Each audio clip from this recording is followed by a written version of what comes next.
Departmental PSI परीक्षेमधील medical science किंवा forensic medicines हा विषय आपण 20 मार्काचा जो आहे तो आपण चालू केला आहे. कारण फॉरेन्सिक सायन्स हा यापूर्वी मी डिस्कस केलेला आहे.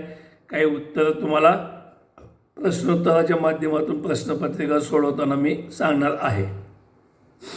तर फॉरेन्सिक मेडिसिनमध्ये न्याय वैद्यकशास्त्र यामध्ये मेडिकल ऑफिसर, त्यानंतर मेडिकल ऑफिसरकडून आपल्याला केवळ पोस्टमॉर्टेम नोट्स मिळतात असं नाही, तर आपल्याला वेगवेगळ्या प्रकारचा पुरावा पुढे फॉरेन्सिक सायन्स लॅबोरेटरीला किंवा मेडिकल कॉलेजकडे पाठविण्यासाठी दिला जातो. आणि तो पुरावा आपल्याला त्यांच्याकडून ॲनालिसिस होऊन आल्यानंतर पुन्हा मेडिकल ऑफिसर यांचं मत घ्यावं लागतं.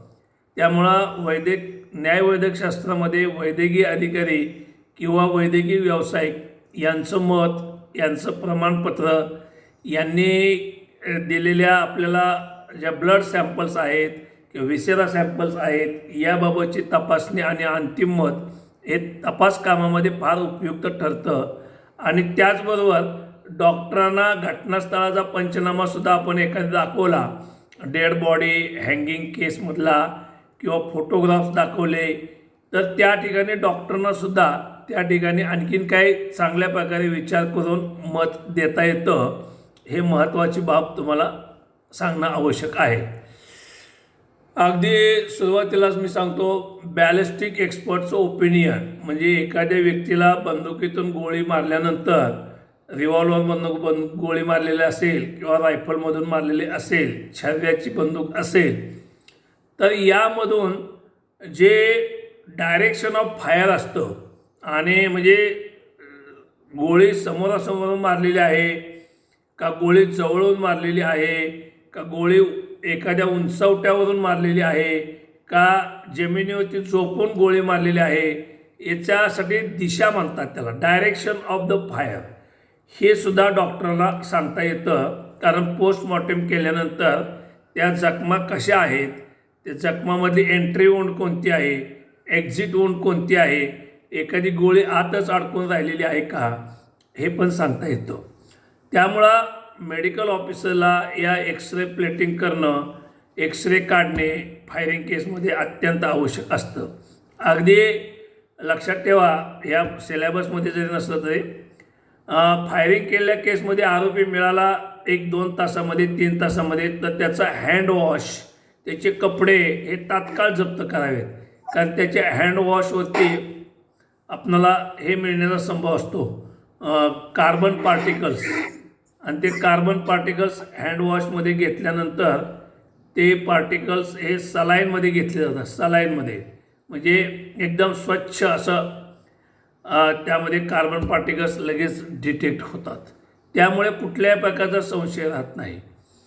त्याशिवाय डॉक्टरांच्या तपासणीसाठी आपण एखाद्या पाण्यात बुडलेल्या मृत्यूच्या विहिरीमधला माणूस असू द्या किंवा काय असू द्या, तो डायटॉम्स घेण्यासाठी तिथले पाण्याचे नमुने पण घ्यावे लागतात. डायटॉम्स म्हणजे एखाद्या माणसाला मारल्यानंतर पाण्यात टाकला असेल तर ते डायटॉम्स मिळत नाहीत, पण तो जिवंत असताना तो पाण्यात बुडून मेला असेल आणि तो नेमकं त्याच्याबद्दलचे डायटॉम्स आपल्याला मिळू शकतात. त्यामुळं मेडिकल सायन्सचा स्कोप हा खूप मोठा आहे. कधीतरी डॉक्टरांची नेहमी परिचय करून घ्यावा, एखादी दोस्ती करून घ्यावी, त्यांना फार वेळ नसतो, परंतु अधूनमधून तुम्हाला हे सवय पाहिजे. कोणत्याही व्यक्तीच्या जीवनामध्ये 3 मित्र असावेत. एक चांगला शिक्षक असावा, मग तो प्राथमिक शाळेतला असो किंवा कुठला हायस्कूलचा असो, नाहीतर कॉलेजमधले प्राध्यापक असू द्या. एक शिक्षक हा आपल्या जीवनामध्ये मित्र असावा. तो ॲक्च्युली आपल्याला दिशा दाखवतो की भविष्यामध्ये कोणत्या प्रकारच्या शिक्षणाला महत्त्व आहे, कोणत्या क्षेत्रामध्ये संधी आहे, कोणत्या क्षेत्रामध्ये करिअरची संधी आहे हे सांगू शकतो. आणि शिक्षकाला आपल्या मुलांमधले जे काही गुण आहेत, अवगुण आहेत, ते लवकर कळतात. पालकांपेक्षा जास्त लवकर त्यांना कळतात.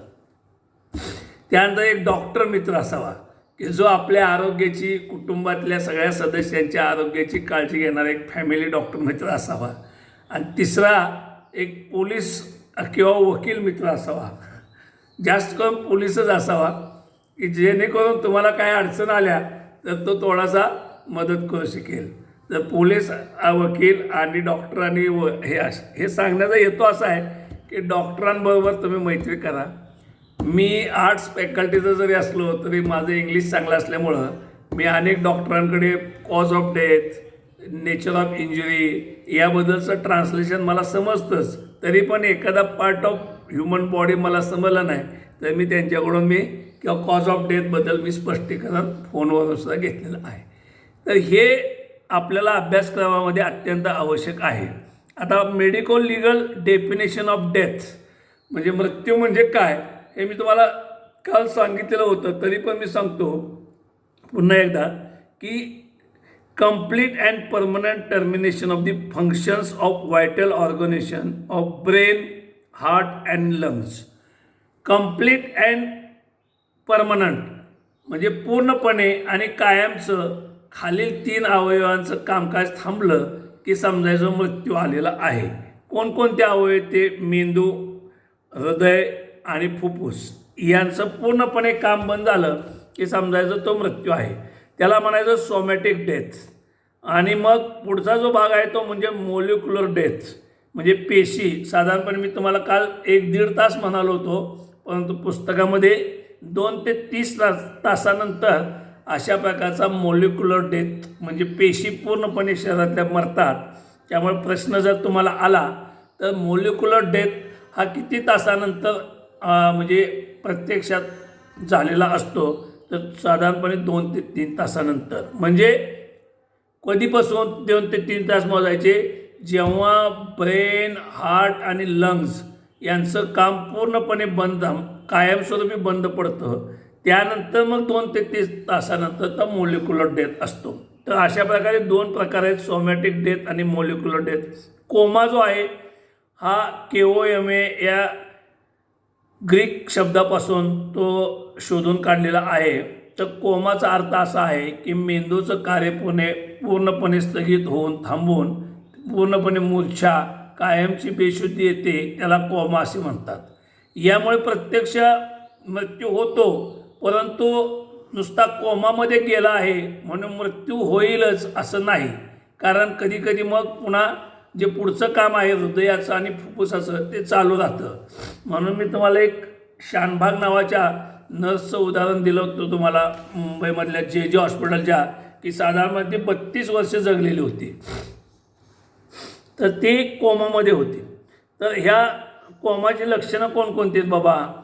तर सर्वसाधारणपणे आपल्याला पूर्णपणे मूर्छा येते, आपल्याला काय चालेल ते कळत नाही, आपल्या डोळ्यांचे जे रिफ्लेक्सेस असतात ते कमी होतात, त्यानंतर लाईटचा वगैरे काय संबंध येत नाही, काय गिळता येत नाही, रेस्पिरेशन जे आहे ते चालू राहतं परंतु ते कळत नाही, डोळ्याच्या बाहुल्या विस्पारलेल्या असतात. आणि मग रिगर मोटर सायन्स जे आहेत ते आपल्याला दिसून येतात. त्यामध्ये काय मेंदूमधली धमनी बंद होणे, मेंदूच्या धमनीचा विस्तार होऊन ती फुटणे, डोक्याला मार लागून इजा होणे, मेंदूवरील आवरणांना जखम होणे, मेंदूला धक्का बसणे, आपूक किंवा मद्य किंवा विष यामुळे मेंदूवर परिणाम होतो आणि मनुष्य कोमामध्ये जातो आणि त्यामधून नंतर त्याचा मृत्यू पण होऊ शकतो.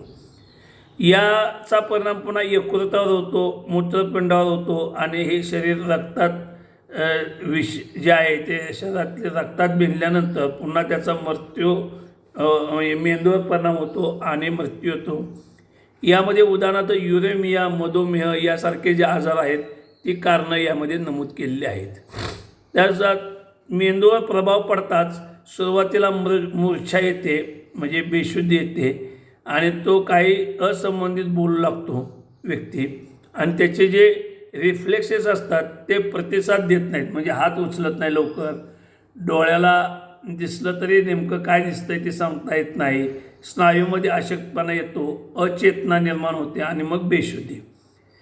याचे तपासणी पोस्टमॉर्टम करत असताना काय काय बघितलं तर मेंदू आणि मेंदूंची आवरणं बघितली जातात, मेंदूमधला रक्तप्रवाह कसा आहे तो बघतात, ओटीच्या हाडाचा अस्थिभंग झाला आहे का बघतात, मेंदूतील जखमामुळे रक्तस्राव, हृदयाचे आणि उजव्या बाजूला रक्त भरलेले असते, डाव्या बाजूचे हृदय रिकामे आढळते.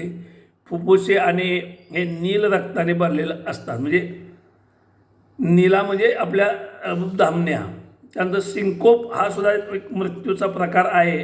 हृदयाचे रक्ताभिसरण कार्य कोणत्याही कारणाने बंद पडल्यामुळे किंवा स्थगित झाल्यामुळे जो मृत्यू येतो त्याला सिंकोप किंवा हृदयावरोध किंवा हार्ट अटॅक असं म्हणतात.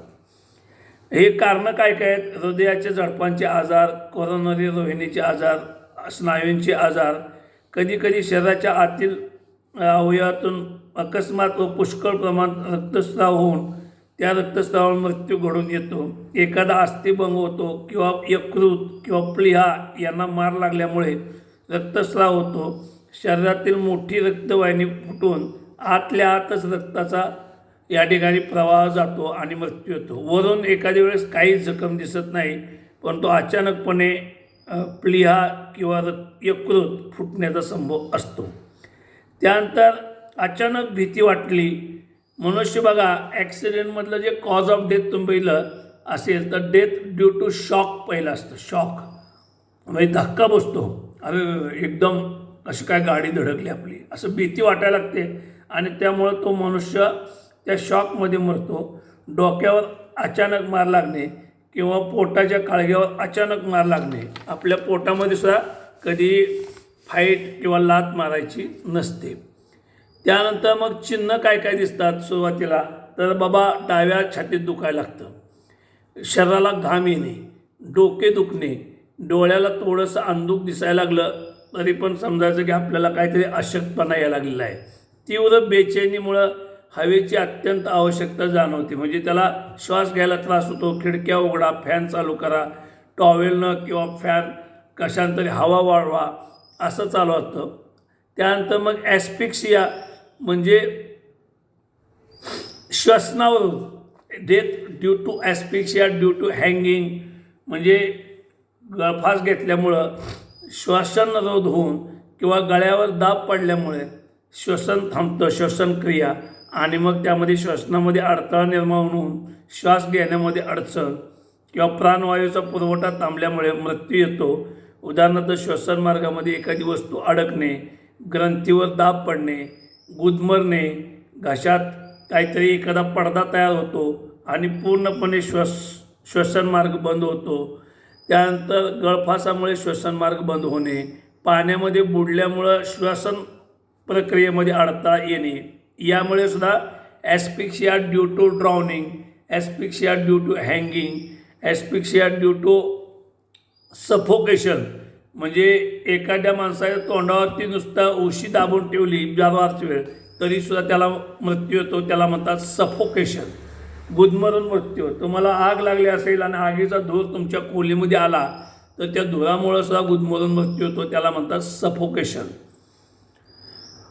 त्यानंतर अतिशय उंच अशा जागेवर किंवा विमानात सुद्धा पुष्कळ वेळा उंचीवर गेल्यामुळे प्राणवायूचा पुरवठा कमी होतो आणि विमानात बसल्यावर त्यामुळे तुम्हाला सूचना दिलेल्या असतात, बेल्ट लावा. तुम्हाला जेव्हा श्वास घ्यायचा त्रास होईल त्यावेळेला तुम्ही वरची एक पाईप फक्त ओढा आणि तुमच्या नाकावर लावा. हे जे आहे हे कशाचं आहे तर ते उंचावरती गेल्यावरती ऑक्सिजनची शक्यता किंवा प्राणवायूचा पुरवठा कमी होतो, त्यामुळे मृत्यू येतो.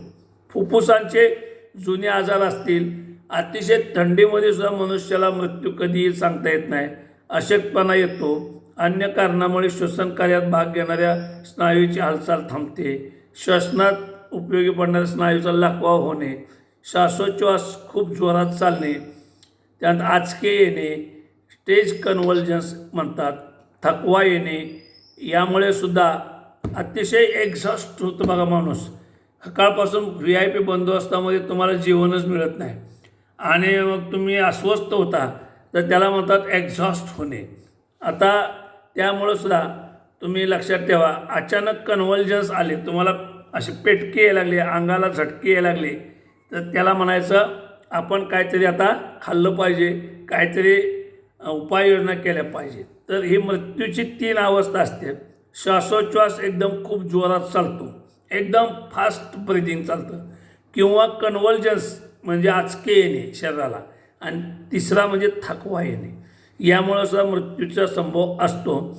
मग चेहरा काळजीयुक्त होऊन डोके जड पडते, कानात आवाज येण्यास सुरुवात होते, डोळे वर आलेले असतात, डोळे निळसर होतात, श्वासोच्छ्वास खोल आणि वेगात जातो, श्वास घेण्याला कष्ट होतं, श्वसन आणि स्नायूची जोरदार हालचाल होते. तिसऱ्या अवस्थेत मनुष्य थकवा येतो, मेंदूतील श्वसन केंद्राचा लकवा येतो आणि मग ते संपूर्ण नाडीचं वेग आहे ना हळूहळू कमी होऊन मृत्यू येतो. तर अशा प्रकारे श्वसन प्रक्रिया किंवा क्रिया थांबल्यानंतर काही सेकंदापर्यंत हृदय चालू राहतं. मात्र श्वास जरी गेला असला तरीसुद्धा काही वेळ हृदय चालू राहतं. म्हणून एक 5 मिनटं आपल्याकडे हृदयाचं पंपिंग आपण करतो फर्स्ट एडमध्ये जी सांगितले त्याप्रमाणे, आणि त्यानुसार पुढील कार्यवाही केली जाते. त्यानंतर आपल्याला पुढचा भाग आहे तो म्हणजे डिफरन्स बिटवीन डेड आणि अलाइव्ह पर्सन, म्हणजे जिवंत आणि मृत्यूचे मृत्यूची लक्षणं कोणकोणती आहेत ते या ठिकाणी सांगितलेले आहेत. किंवा जिवंत व्यक्ती आणि मृत व्यक्ती यामधला फरक सांगितलेला आहे, तो आपण पाहूया.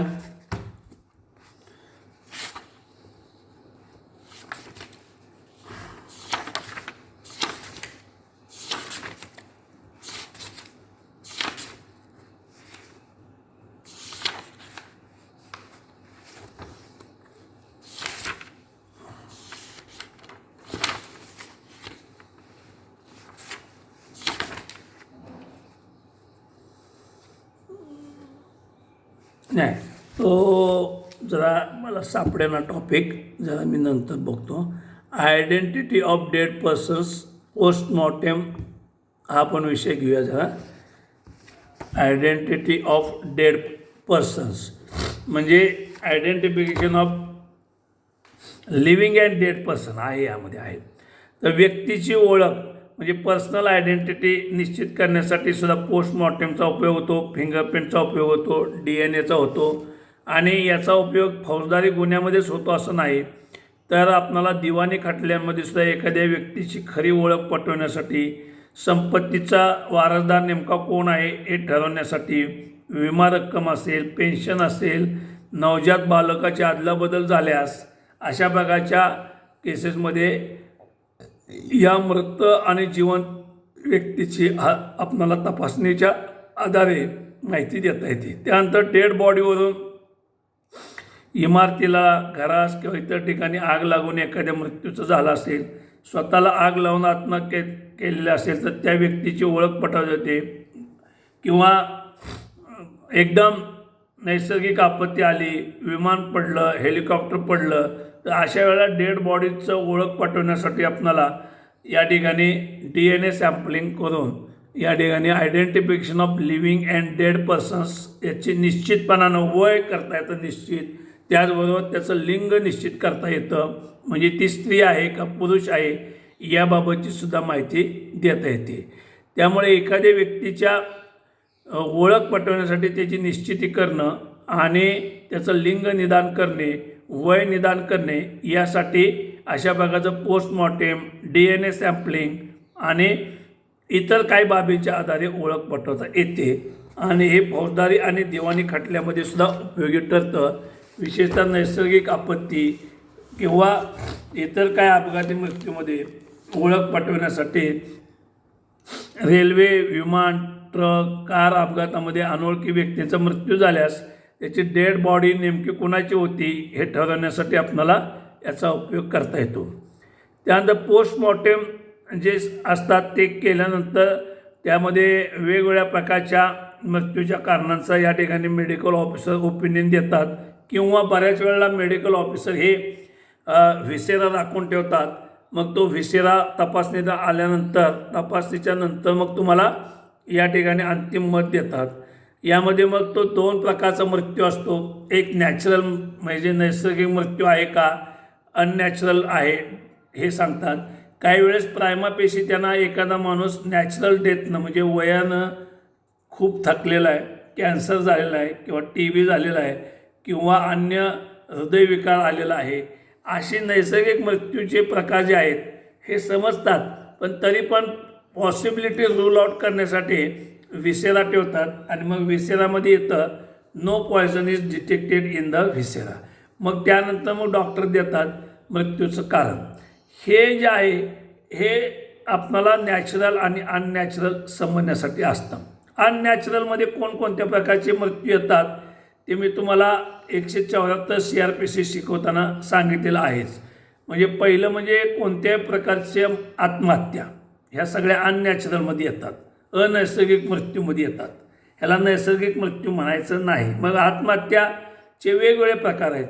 गळफास घेऊन, रॉकेल अंगावर घेऊन, पेट्रोल अंगावर टाकून, पाण्यामध्ये बुडून किंवा रेल्वे ट्रॅकवरती किंवा वाहनाच्या समोर जाऊन आत्महत्या करणे आणि अन्य काय आत्महत्येचे प्रकार ते सगळे अनैसर्गिकमध्ये येतात. होमिसाईड म्हणजे मृत्यू हा खून आहे किंवा सदोष मनुष्यवध आहे या प्रकारामधील जेव्हा मृत्यू असेल तो सुद्धा या ठिकाणी अननॅचरल डेथमध्ये येतो. एखाद्या व्यक्तीला प्राण्यानं मारलेला आहे किंवा एखाद्या व्यक्तीचा यंत्रामध्ये मृत्यू झालेला आहे, रोड ॲक्सिडेंटमध्ये झाला आहे, त्याला ॲक्सिडेंटल डेथ म्हणतात.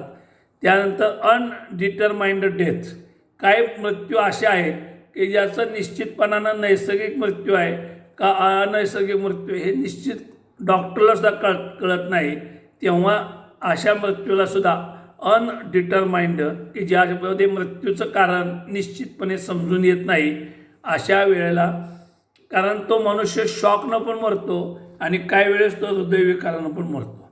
तर हे निश्चितपणानं सांगता येत नाही असे पण काही वर्गीकरण आहे. तर मृत्यू म्हणजे काय हे तुम्हाला मी सुरुवातीला सांगितलेलं आहे की मेंदूची क्रिया, हृदयाची क्रिया, श्वसन क्रिया पूर्णपणे थांबून आणि पेशीचा कणशः किंवा प्रत्येक पेशी मरणे यामधून जी अवस्था निर्माण होते त्या अवस्थेला मृत्यू असे म्हणतात. त्यानंतर सोमॅटिक डेथला दैहिक मृत्यू म्हणलेलं आहे आणि मोलेक्युलर डेथला म्हणले आण्विक मृत्यू, मराठीमध्ये याचं भाषांतर केलेलं आहे. त्यानंतर मग मृत्यूचे जे मार्ग आहेत ते कोमा आहे, त्यानंतर सिंकोपी आहे, त्यानंतर मग इमिजिएट सायन्स ऑफ डेथ, मृत्यू आल्यानंतर तात्काळ कोणकोणती लक्षणं दिसतात तर मेंदूचं कार्य थांबतं, हृदयाचं रक्ताभिसरणचं कार्य थांबतं आणि लंग्स या तिन्हींचं कार्य थांबतं. ते इमिजिएट लक्षणं. त्यानंतर मग डोळ्यांची अवस्था काय असते, डोळ्यात बदल दिसून येतो, त्वचेमध्ये बदल दिसून येतो, शरीर थंडगार पडलेलं असतं, मरणोत्तर निलिमा किंवा निळसरपणा आलेला असतो. तो कशामुळे येतो तर ते रक्त जे आहे ते गुरुत्वाकर्षणामुळं शरीराच्या पाठीकडे किंवा ज्या भागावर पडलेलं आहे तिकडे जातं आणि ते पोस्टमॉर्टेम लिव्हिडिटी किंवा निळसरपणामध्ये रूपांतरित होतं. त्यानंतर मग पुढची उशिरा स्नायूमध्ये पण बदल होतात, हे पहिली लक्षणं. त्यानंतर उशिरा होणारी जी बदल आहे शरीरामधले मेलेल्या, ते शरीर थोडंसं ताठर होतं, शरीर थोडंसं पोस्टमॉर्टेम रिजिडिटी यायला लागते. त्यानंतर थोडंसं शरीर सडण्याची किंवा कुजण्याची प्रक्रिया चालू होते. सडणे म्हणजे पुट्रुफिकेशन आणि कुजणे म्हणजे डिकम्पोजिशन स्टेज तयार होते. त्यानंतर किडे वळवायला लागतात. शरीरामधला जो चरबीयुक्त भाग असतो तो पिवळसर भाग जो बाहेर पडतो त्याला सॅपोनिफिकेशन असं म्हणतात. त्यानंतर मग शवरक्षण क्रिया, शरीर सुकण्याची क्रिया चालू होते, त्याला ममिफिकेशन म्हणतात. काही एकदम आपण कृश माणसं भिकारी वगैरे बघितलेले आहेत, त्यांच्या शरीरामध्ये चरबीच नसते, एक अंश पण चरबी नसते. त्यामुळं मग अशा एकदम सुरकुत्या पडलेल्या किंवा एकदमच कृश शरीराच्या व्यक्तीला ते असले पुट्रिफिकेशन होत नाही, डिकम्पोज, ते एकदम कातडी अंगाला म्हणजे हाडकाला चिकटून बसली ना ती तशीच दिसते, त्याला म्हणतात शरीर सुकणे, इंग्लिशमध्ये त्याला ममिफिकेशन म्हणतात. त्यानंतर मेंदूचे कार्य थांबतं. त्यानंतर मग परीक्षा ज्या आहेत वेगवेगळ्या, शरीरावर दाब दिल्यास किंवा टोचल्यास कुठल्याही संवेदना होत नाहीत, डोळ्याची हालचाल बंद होते. तुम्ही इन्क्वेस्ट पंचनामा करताना ह्या सगळ्या गोष्टी लिहित असता. ही इन्क्वेस्टला सुद्धा उपयोगी पडणारा भाग आहे. बेशुद्धी आहे का, मूर्छा आल्यासारखी अवस्था होते, ECG फ्लॅट लाईन जाते, ECG काढला तर त्याच्यावर एकदम फ्लॅट लाईन जाते, ते खालीवर तुम्हाला दिसणार नाही. त्यानंतर स्नायूमध्ये पूर्णपणे अचेतना म्हणजे निष्क्रियता निर्माण होते. त्यानंतर श्वासनलिका स्टेथोस्कोप लावला तरी कुठल्याही प्रकारचा प्रतिसाद मिळत नाही. मॅग्नस टेस्ट एक असते आणि हृदयाचं पूर्णपणे रक्ताभिसरण थांबलेलं असतं. हृदय जे पंपिंग करतं ते पूर्णपणे बंद पडतं. त्यानंतर हा स्त्रियांचं जे शरीर आहे त्याच्यामध्ये ओळखण्याची चिन्ह कोणकोणते आहेत हे तुम्हाला थोडंसं माहीत असू द्या. मृतदेह जेव्हा तपासणी करतात तेव्हा सर्वसाधारणपणे ओहोरी म्हणजे रजपिंड, गर्भाशय युटेरस त्याला म्हणतात, हे दिसून येतं शरीरामध्ये. योनी वजायना आढळून येते. त्यांचा बांधा शक्यतो नाजूक असतो आणि छातीवरती स्तन असतात, दाढी किंवा मिशा नसतात. त्यामुळे हे स्त्रीचं सर्वसाधारणपणे शरीर आहे हे इनकेस पंचनामा करताना लक्षात ठेवण्याच्या बाबी आहेत. त्यानंतर सडलेल्या शवात लिंगाची ओळख असते. लिंगाच्यावरून सुद्धा या ठिकाणी डॉक्टरांना ते ओळखता येतं. त्यानंतर सेक्स आयडेंटिटी स्केलेटन रिमेन्स. वयस्कर स्त्रीची हाडं ही पुरुषांपेक्षा लहान व इतकी लहान असून स्नायू चिकटण्याकरता बाहेर निघालेले असतात. त्यानंतर कवटीवरून ती कवटी स्त्रीची आहे का पुरुषाची आहे हे पण सांगता येतं.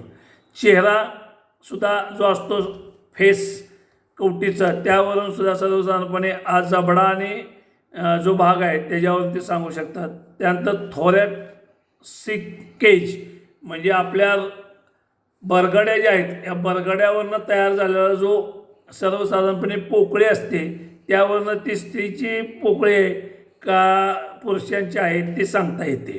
त्याच्यातील चिन्ह जे आहेत ते डॉक्टर ओळखून सांगतात. इतकं आपल्याला डिटेल अभ्यासाला काय आवश्यकता नाही. पण मृत व्यक्तीचा फोटो आणि कवटी मिळाल्यास त्यावरून सुद्धा ते सुपर इम्पोजिशन टेस्ट हा शब्द लिहून ठेवा तुम्ही. सुपर इम्पोजिशन टेस्ट करण्यासाठी एखाद्या व्यक्तीचे फक्त फोटो मिळाला आहे आणि कवटी मिळाली तर ती कवटी या फोटोमधल्या व्यक्तीची आहे काय अशा प्रकारचं मत हे डॉक्टर देऊ शकतात आणि त्याला म्हणतात सुपर इम्पोजिशन टेस्ट. हा प्रश्न तुम्हाला येऊ शकतो. कवटीवरून आणि त्या व्यक्तीच्या फोटोवरून ज्या चाचणीद्वारे ओळख पटवली जाते त्या चाचणीला काय म्हणतात तर त्याला सुपर इम्पोजिशन टेस्ट असे म्हणतात. लक्षात असू द्या. त्यानंतर वय निश्चित करता येतं. वयामध्ये साधारणपणे 2 वर्षाचा गॅप असतो नेहमी. मग 15 ते 17 किंवा 16 ते 18 वयोगटातील असावं एवढा फरक मात्र डॉक्टर देतात आणि त्यामुळे एज इस्टिमेशन करता येतं. आणि त्या एज इस्टिमेशनला इंग्लिशमध्ये काय म्हणतात नंतर सांगतो तुम्हाला मी. त्यानंतर आपल्याला दाताचे जी तपासणी आहे दातावरनं सुद्धा ते किती महिन्यातले दात असावेत, ते दुधाचे दात आहेत का वगैरे हे पण सांगतात. अस्थि विकास, लैंगिक आणि गौण चिन्ह इतर काय दिसतात त्यावरनं पण ते सांगू शकतात.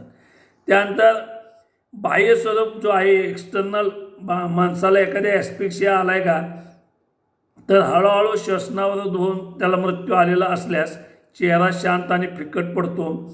जीभ बाहेर आलेली असते. नाकातोंडातून रक्त मिश्रित फेस आढळतो. मरणानंतर येणारा ताठरपणा हळूहळू येतो. मरणोत्तर निलिमासुद्धा स्पष्ट दिसायला लागतो. ओठ आणि नखे काळ्या निळ्या रंगाचे होऊन जातात. त्यानंतर श्वसनावरून झाला असेल तर चेहरा निळा आणि रक्तसंचयुक्त दिसतो. अशी बाह्य लक्षणे आहेत मृत्यूची आणि हे आपणाला इनक्वेस्ट पंचनामा करत असताना नमूद करणं योग्य असतं. अंतस्वरूप म्हणजे इंटरनल ॲपिअरन्स कसं असतं. स्वरयंत्र आणि श्वासनलिकेच्या मधला शेष्मल नावाचा त्वचेत रक्तसंचित स्त्राव आढळतो. एक पडदा तयार होतो. फुफ्फुसाचा रंग जांभळा होऊन जातो. फुफ्फुसे कापल्यास प्राणवायू विरहित दिसतात. त्याच्यामध्ये तुम्हाला असं हे दिसणार नाही. मनुष्य पाण्यामध्ये बुडून मृत्यू झाला असेल तर त्याच्या फुफ्फुसं असं दाबलं तर त्यातून पाणी बाहेर येतं. कारण त्याचे जे ऑक्सिजन जो असतो फुफ्फुसामध्ये तो ऑक्सिजनची जागा ही पाण्यानं व्यापलेली असते आणि मग पूर्णपणे काम बंद पडतं. त्यानंतर मृत्यूनंतर लगेच तपासणी केल्यास हृदयाचे दोन्ही कप्पे भरलेले तुम्हाला आढळतील. मेंदू आणि रक्तसंचयुक्त कोमा यांचा रक्तसंचय असतो. उदर पोकळीतील अवयव रक्तसंचययुक्त आढळतात. नॅचरल डेथ आणि अननॅचरल डेथ हे जे प्रकार आहेत हे मग मी तुम्हाला थोडक्यात सांगितलेले आहेतच. त्याप्रमाणे पुन्हा एकदा त्याचं तुम्ही वाचन करून घ्या. नैसर्गिक मृत्यूला सर्वसाधारणपणे जी कारणं आहेत ते म्हणजे हृदयाचे विकार असणे, हार्ट अटॅकची लक्षणं, रक्तवाहिन्या याचा आजार असणे, मेंदूतील रक्तस्राव म्हणजे ब्रेन हॅमरेज होऊन मृत्यू येणे, शॉक लागून म्हणजे शॉक इलेक्ट्रिक शॉक नव्हे, भीती वाटून, श्वसन मार्गातील रोग, अन्नपचन मार्गातील रोग म्हणजे आपल्याला लहान आतड्याचा आजार होणे, जठर फुटणे, स्वादुपिंडाचा दाह होणे म्हणजे एकदम आपण ॲसिड युक्त जास्त पदार्थ आज झाला असेल तर, गर्भाशयाचे आजार झाले असल्यास नैसर्गिक मृत्यू येतो, ट्युबरक्युलोसिस झाले असेल तर नैसर्गिक मृत्यू येतो. आणि मग अनैसर्गिक मृत्यूची कारणं काय आहेत? विषबाधा होणे, प्राणांतिक जखमा होणे, विवाहितीस जाळणे, अपघातात मृत्यू होणे, खून होणे, प्राण्याकडून एखाद्या व्यक्तीला धडक बसणे किंवा प्राण्याच्या हल्ल्यामध्ये तो मृत्युमुखी पडणे. आणि हे सर्वसाधारणपणे लक्षणं आहेत. आता मरणोत्तर ताठरपणा हा कसा येतो याच्यावरती प्रश्न येतात, लक्ष द्या. शरीरामध्ये मरणोत्तर ताठरपणा येण्यास व्यक्तीमध्ये कमी अधिक वेळ लागू शकतो. त्याच्यामध्ये हवामानाचा सुद्धा परिणाम होतो. त्यामुळं निश्चित वेळ सांगता येत नाही. तरी परंतु उष्ण प्रदेशामध्ये म्हणजे राजस्थान वगैरे इकडच्या भागामध्ये 18 ते 36 तासानंतर हा मृत्यूचा ताठरपणा येतो. आणि अतिशय थंड प्रदेशात लेह लडाखसारख्या भागात 24 ते 48 तासानंतर मृत्यू शरीरामध्ये ताठरपणा येतो. भारतात ताठरपणा येण्यासाठी 1-2 तासात सुरुवात होऊन तो पूर्णपणे 12 तास लागतात. 2 तास ते 12 तास लागू शकतात. पण शरीरातील ताठरपणा सुमारे 12 तास राहतो म्हणजे 12 + 12 24 तासात. आणि पुन्हा पुढच्या 12 तासानंतर तो समाप्त होतो. म्हणजे मरणोत्तर ताठरपणा हा कायमस्वरूपी राहत नाही, तो निघून जातो. त्यानंतर मग क्षय, कॅन्सर, टायफॉईड इत्यादी सारख्या जुनाट रोगामध्ये हा लवकर मृत्यू होऊन लवकर संपतो. मरणोत्तर ताठरपणा लवकर येणार. कोविड हा आजार किंवा कोरोना आपण ज्याला म्हणत होतो, हा आजार कसला आजार आहे? संसर्गजन्य आहे का साथीचा रोग आहे का नैसर्गिक रोग आहे? काय म्हणणं आहे तुमचं? याच्यावरती प्रश्न येऊ शकतो तुम्हाला. विषाणूजन्य सर. विषाणू आहे, परंतु त्याला एपिडेमिक असं म्हटलेलं आहे. साथीचा रोग आहे, साथीचा. म्हणजे एका व्यक्तीला झाल्यानंतर दुसऱ्या व्यक्तीला होतो. आणि त्यामुळं इपिडेमिक डिसीज ॲक्ट नावाचा कायदा पण 1897ला होता. प्लेग, कोरोना, कोविड हे सगळे एपिडेमिक डिसीजमध्ये येतात.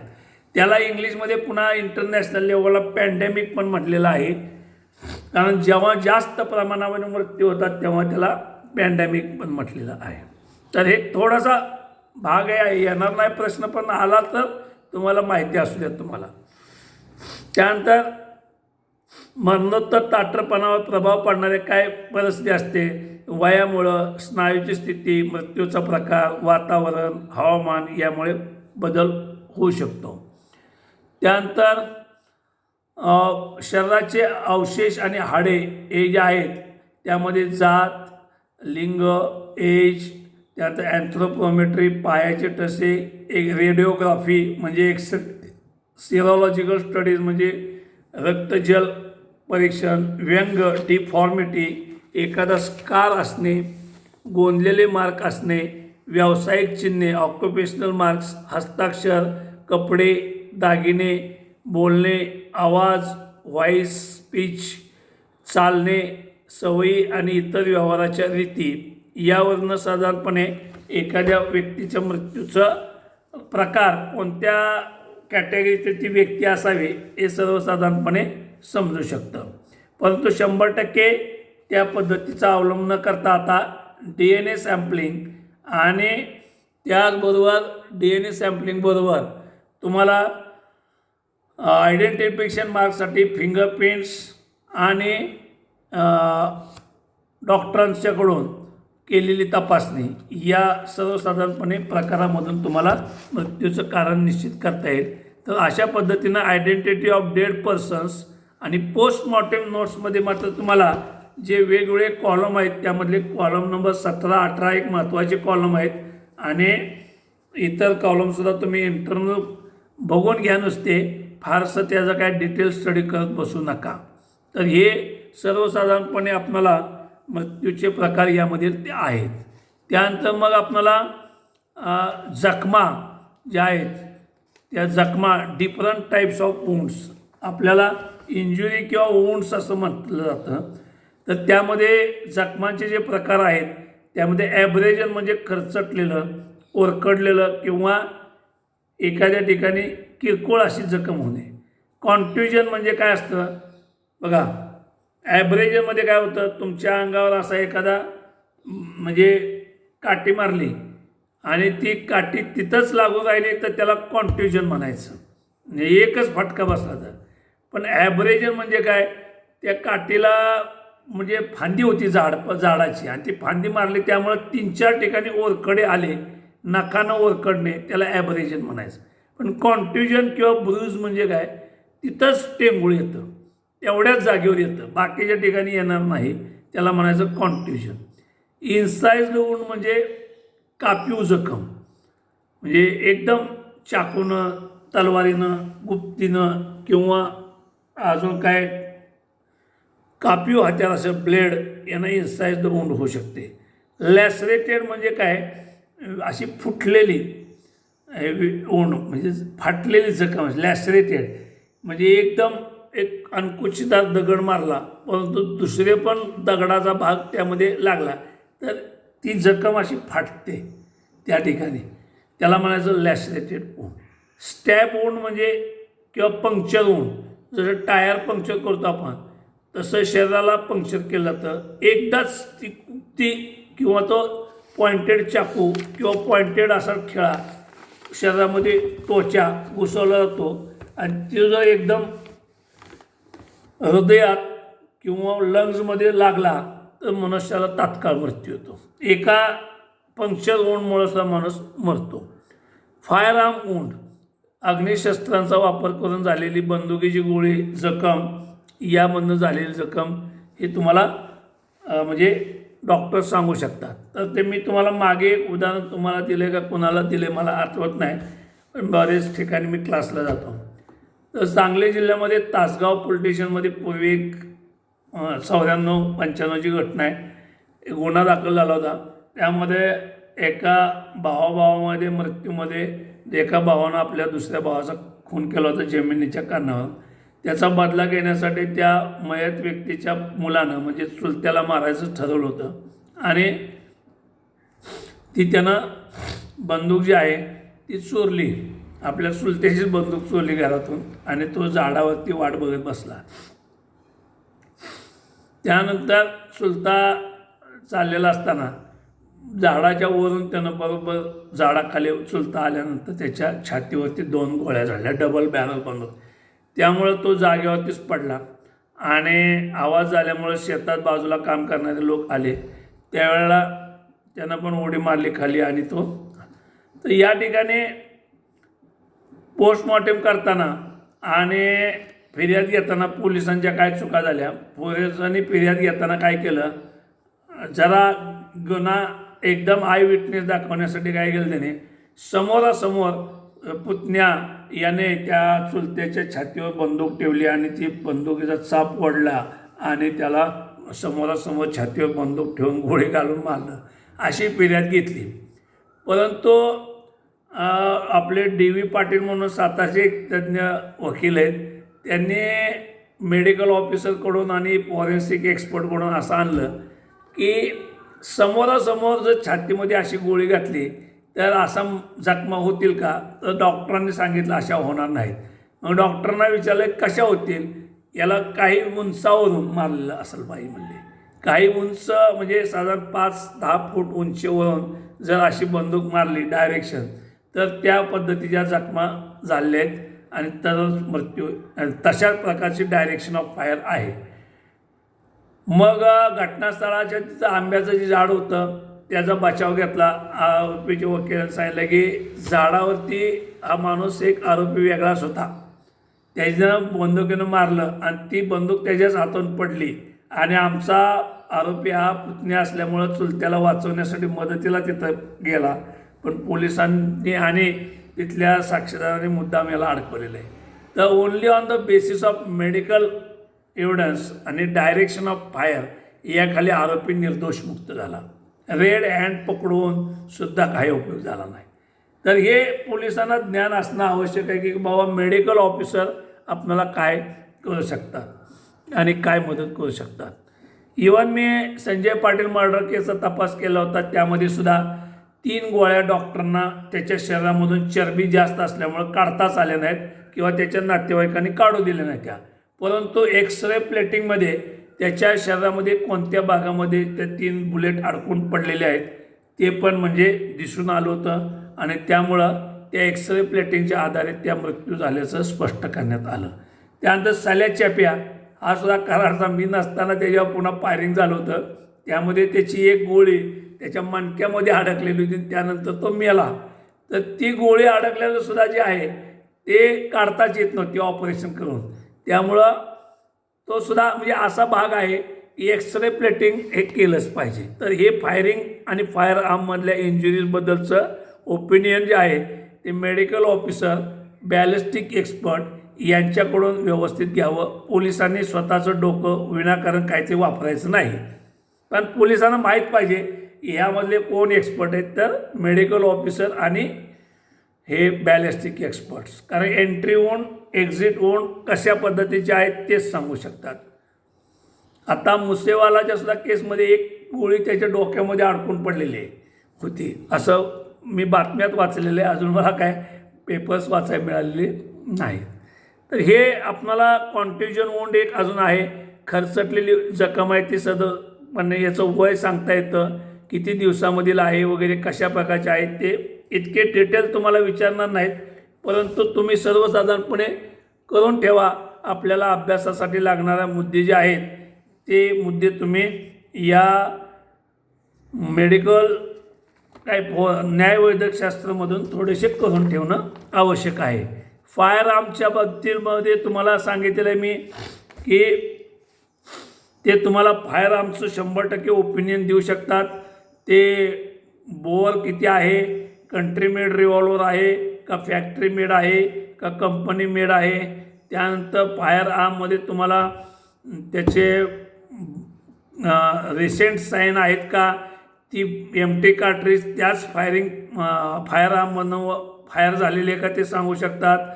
कोणत्या प्रकारची बुलेट आहे, कोणत्या प्रकारचा राऊंड आहे हे महत्त्वाचं आहे. आता गुन्हेगारसुद्धा एवढे हुशार झाले की .38 रिव्हॉल्वर मारतील, पण तुम्हाला जप्त करायला देतील .32 रिव्हॉल्वर. तर तसं कधीच करायचं नाही. तुम्ही ओरिजिनल पिस्टल्स जप्तच केली पाहिजेत. आणि ओरिजिनल पिस्टल रिव्हॉल्वर्स जे आहेत ते अगदी दाभोळकर केसमध्ये आपण पाहिलेलं आहे. त्यांनी सांगितलं की ठाण्याच्या खाडीपुलावरून ते टाकून दिलं. ते शोधण्यासाठी 1 कोटीपेक्षा जास्त रुपये खर्चून ते पिस्टल शोधण्याचा प्रयत्न केला, परंतु काय मिळालेलं नाही.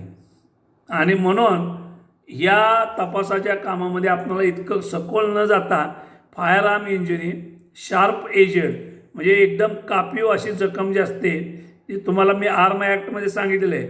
6 इंच लांबीचं पाता असेल आणि 2 इंच रुंदीचं असेल किंवा 2 इंच तर त्याला म्हणायचं आर्म म्हणायचं. आणि अशा कापीव प्रकारच्या हत्यारानं झालेल्या जखमा ज्या असतात किंवा पॉइंटेड वेपन असतात, काही तलवार, गुप्ती, एखादा टोचा, यावरनं आपणाला तपासणी जी आहे ती करून घेणं आवश्यक आहे. तर आपणाला या फॉरेन्सिक मेडिसिनबद्दल तुम्हाला काय आजच्यासाठी काय प्रश्न असतील तर विचारा.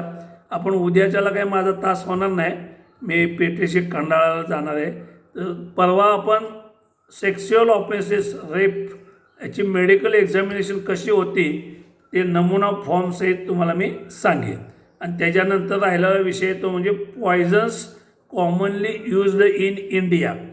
सर्वसाधारणपणे भारतामध्ये कोणकोणत्या प्रकारच्या विषाचा वापर केला तो आणि गुन्हे करण्यासाठी विशेषतः कोणकोणत्या प्रकारचा विषाचा वापर केला तो यावरती आपलं परवाच्याला लेक्चर होऊन जाईल.